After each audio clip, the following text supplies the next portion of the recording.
Do you want to be able to make all TikTok videos private at once? Well, then you have come to the perfect video, because in this video I'm going to show you step by step exactly how to do this.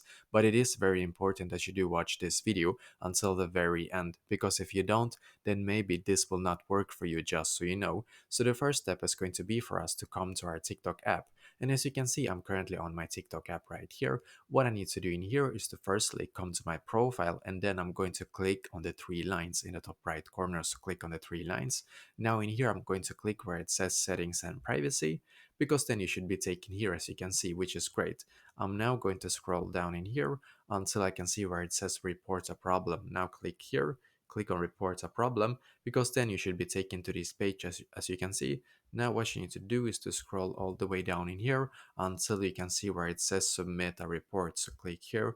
The reason why you need to be taken to this page right here is because in here we're actually able to contact the TikTok customer service directly, and they are the only ones that can actually help us to do this all at once. So if you want to make all your TikTok videos private at once instead of going one by one, well then this is our best chance to be able to do so, basically. So you need to write exactly like this now to them.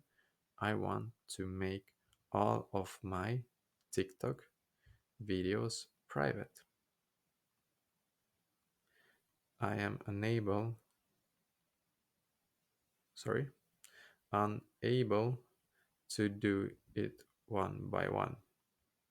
So we can write exactly like this now to the TikTok support. I want to make all of my TikTok videos private. I am unable to do it one by one. And by the way, if there's some of the videos that you don't want to make private, well then what you need to do is to explain to them what kind of videos that you don't want to make private, just so you know. So now you need to click on submit. And now you might wonder what happens next. Well, that is a great question. You need to now wait about 24 to 48 business hours before you can actually get a response back from them, and hopefully when you do, then this issue will be solved for you. So basically this is exactly how to fix this. So let me know in the comments below if you have any questions, and I will try to answer to as many as I can, and I wish you the best day.